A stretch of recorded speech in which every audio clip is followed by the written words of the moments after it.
بسم اللہ الرحمن الرحیم الحمد للہ رب العالمین نحمدہ ونصلی علی رسولہ الکریم اما بعد۔ السلام علیکم ورحمۃ اللہ۔ میرے محترم بزرگوں، دوستوں، عزیز ساتھیوں، آئیے کلمہ طیبہ ایمان سے متعلق احادیث کا مطالعہ کریں انشاءاللہ۔ درود شریف پڑھ لیں۔ اللہم صلی علی محمد وعلی آل محمد وبارک وسلم۔ حدیث نمبر 10۔ حضرت عبداللہ بن عمر رضی اللہ عنہما سے روایت ہے کہ رسول اللہ صلی اللہ علیہ وسلم نے ارشاد فرمایا، کیا میں تمہیں وہ وصیت نہ بتاؤں جو حضرت نوح علیہ السلام نے اپنے بیٹے کو کی تھی؟ صحابہ رضی اللہ عنہم نے عرض کیا، ضرور بتائیے۔ ارشاد فرمایا، حضرت نوح علیہ السلام نے اپنے بیٹے کو وصیت میں فرمایا، میرے بیٹے، تم کو 2 کام کرنے کی وصیت کرتا ہوں اور 2 کاموں سے روکتا ہوں۔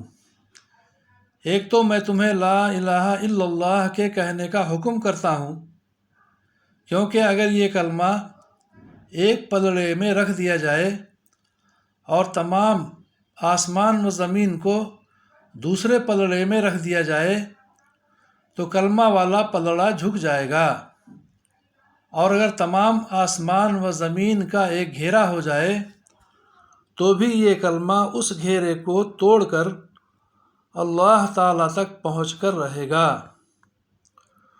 دوسری چیز جس کا حکم دیتا ہوں وہ سبحان اللہ العظیم و بحمدہ کا پڑھنا ہے، کیونکہ یہ تمام مخلوق کی عبادت ہے اور اسی کی برکت سے مخلوقات کو روزی دی جاتی ہے۔ اور میں تم کو 2 باتوں سے روکتا ہوں، شرک سے اور تکبر سے، کیونکہ یہ دونوں برائیاں بندہ کو اللہ تعالیٰ سے دور کر دیتی ہیں۔ بزار مجمع الزوائد۔ حدیث نمبر 11۔ حضرت طلحہ بن عبید اللہ رضی اللہ عنہ سے روایت ہے کہ نبی کریم صلی اللہ علیہ وسلم نے ارشاد فرمایا، میں ایک ایسا کلمہ جانتا ہوں جسے ایسا شخص پڑھے جس کی موت کا وقت قریب ہو تو اس کی روح جسم سے نکلتے وقت اس کلمہ کی بدولت ضرور راحت پائے گی،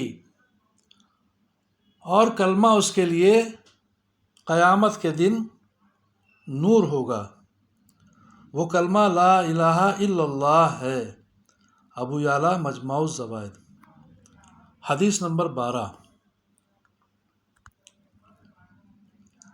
حضرت انس رضی اللہ عنہ سے روایت ہے کہ رسول اللہ صلی اللہ علیہ وسلم نے ارشاد فرمایا، ہر وہ شخص جہنم سے نکلے گا جس نے لا الہ الا اللہ کہا ہوگا اور اس کے دل میں 1 جو کے وزن کے برابر بھی بھلائی ہوگی، یعنی ایمان ہوگا۔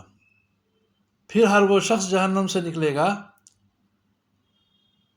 جس نے لا الہ الا اللہ کہا ہوگا اور اس کے دل میں گندم کے دانے کے برابر بھی خیر ہوگی، یعنی ایمان ہوگا۔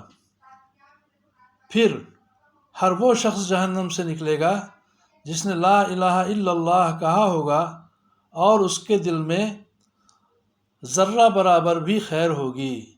بخاری کی حدیث۔ حدیث نمبر 13۔ حضرت مقداد بن اسود رضی اللہ عنہ فرماتے ہیں کہ میں نے نبی کریم صلی اللہ علیہ وسلم کو یہ ارشاد فرماتے ہوئے سنا، روئے زمین پر کسی شہر، گاؤں، صحرا کا کوئی گھر یا خیمہ ایسا باقی نہیں رہے گا جہاں اللہ تعالیٰ اسلام کے کلمہ کو داخل نہ فرما دیں۔ ماننے والے کو کلمہ والا بنا کر عزت دیں گے اور نہ ماننے والے کو ذلیل فرمائیں گے، پھر وہ مسلمانوں کے ماتحت بن کر رہیں گے انشاءاللہ۔ مسند احمد کی حدیث۔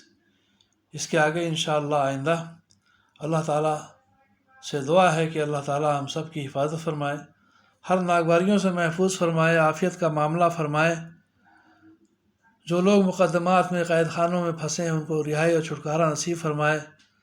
اپنی مدد ہم سب کے شامل حال فرمائے۔ ہمارے تمام مرحومین کی مغفرت فرمائے، آمین یا رب العالمین۔